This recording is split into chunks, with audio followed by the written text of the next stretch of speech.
तकूं गोदव मैया फूट फूट के रोई और बतलाए दीजिए लाल रे के दर्शन हुई है तोई।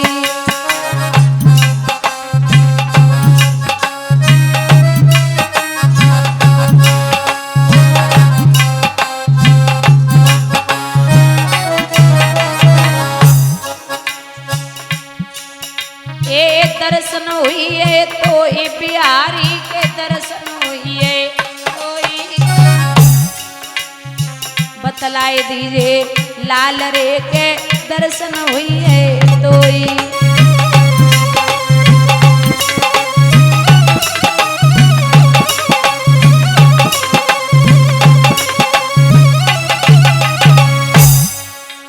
माँ दर्शन करेगी? बोले हाँ लाला। द्वादश मंत्र आज ध्रुव जी ने मैया के ढंग किया। द्वादश मंत्र जाप ध्रुव जी ने जननी के ढंग किया। दर्शन दे दिखाए रे ओ लसियो वरियो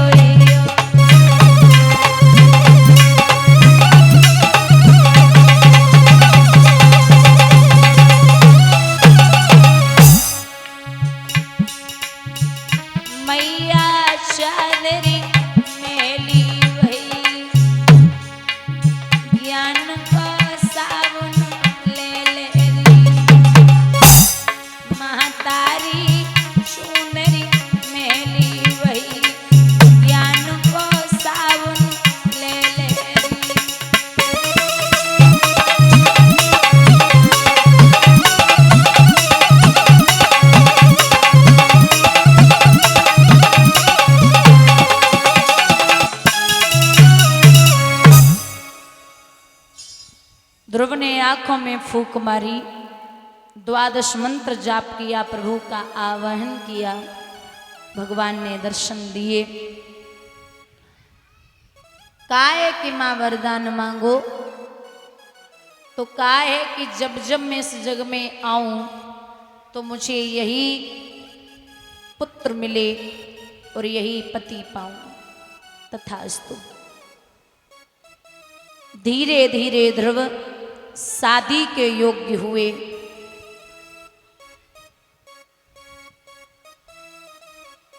तो भागवत रहस्य का प्रमाण है ध्रुव ने भी 2 शादियां की थी।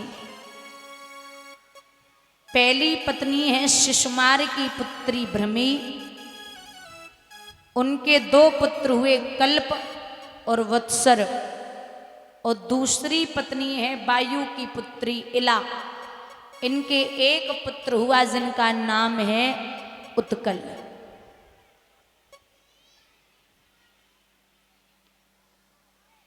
ये ध्रुव के 2 पत्नियां थी और 3 बेटे थे। एक दिन जो ध्रुव का छोटा भाई है जिनका नाम है उत्तम, वो कुबेर की बगिया में शिकार खेलने के लिए पहुंचे। जब शिकार खेलने के लिए गए, कुबेर की लड़की वहां बैठी थी। बोली भैया भूखे हो तो भोजन कर लो, प्यासे हो तो पानी। मैं आपको छोटा सा उदाहरण देती हूं। एक शेर था, शेर, और एक गधा था। तो शेर ने गधे से पूछा कि आपको पता है आसमान कैसा है? बोले बोलिए।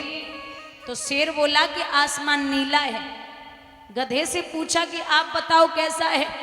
तो गधे ने कहा कि सफेद है। शेर बोला नहीं नहीं नीला है। गधा बोला सफेद है। अब ये लड़ाई झगड़ा होते होते राजा के दरबार में पहुंचे। तो राजा से कहा कि महाराज आप बताइए कि आसमान कैसा है? राजा बोले नीला है। शेर ने कहा यही तो मैंने कहा कि नीला है, लेकिन ये गधा नहीं मान रहा, ये बोल रहा सफेद है। राजा बोले अच्छा गधा मान नहीं रहा? बोले नहीं महाराज मैंने तो 20 बार बोला लेकिन ये नहीं मान रहा। सिपाहियों को इशारा दिया, बोले शेर को पकड़ करके डाल दो अंदर।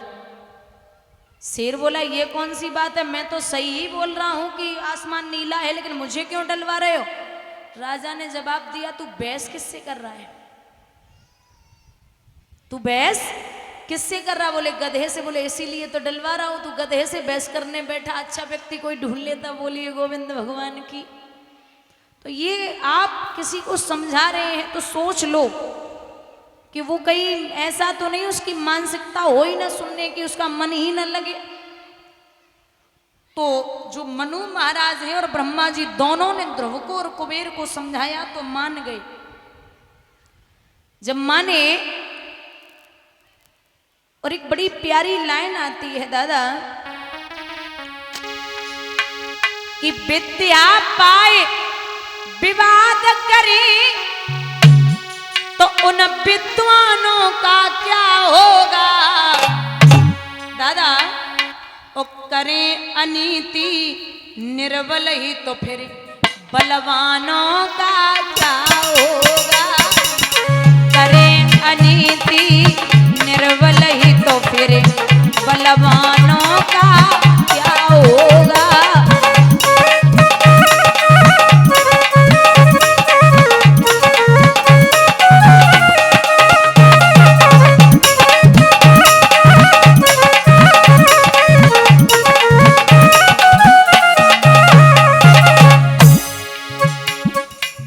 मुंह पे भलाई और पीछे बुराई, मुंह पे भलाई और पीछे बुराई, ऐसे सम्मानों का क्या होगा। अरे अनीति निर्बल ही तो फिर बलवानों का क्या होगा।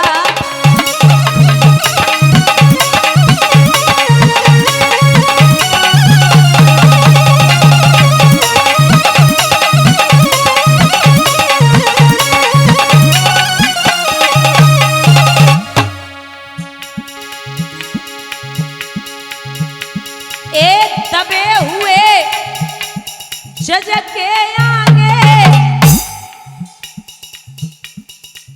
दबे हुए जज के आगे,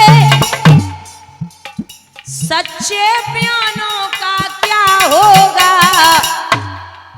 रिश्वत लेंगे आई जी तो चौकी थानों का क्या होगा।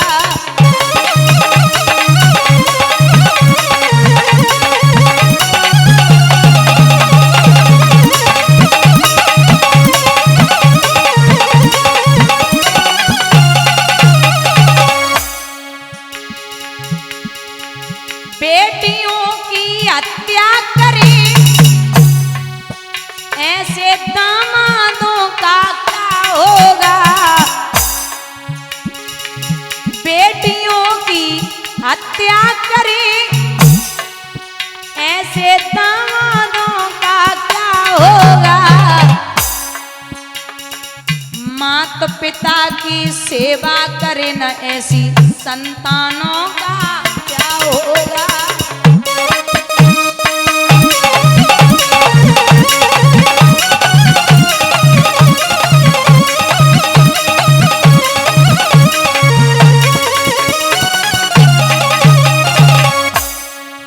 और भैया जानकारी दगा करे, जानने वाला अगर दगा कर जाए, जानकार ही दगा करे तो उन अनजानों का क्या होगा। मुंह पे भलाई और पीछे बुराई, ऐसे भाइयों का क्या होगा।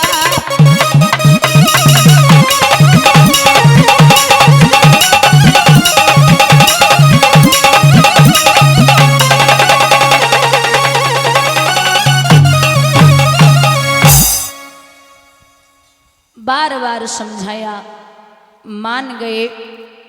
बाद से जो प्रभु ने वरदान दिया था कि 36,000 वर्षों तक राज्य करोगे, ध्रुव ने 36,000 वर्षों तक राज्य किया। कलश वाली कन्याएं खड़ी हो जाएं।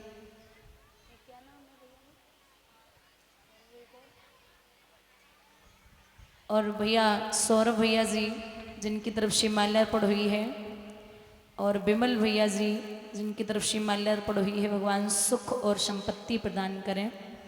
ठाकुर जी का आशीर्वाद बना रहे, जो भी इच्छाएं हों वो पूर्ण हों। माता रानी सभी मनोकामनाएं पूरी करें, यही अभिलाषा और आकांक्षा है गोविंद से।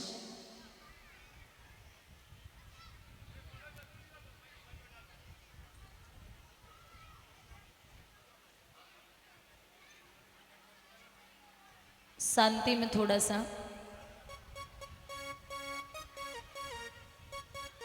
ध्रुव राजगद्दी संभाल करके पुनः फिर तपस्या करने के लिए गए, तो वहां पर ध्रुव के लिए आ गया विमान। विमान में बैठ करके ध्रुव जब बैकुंठ के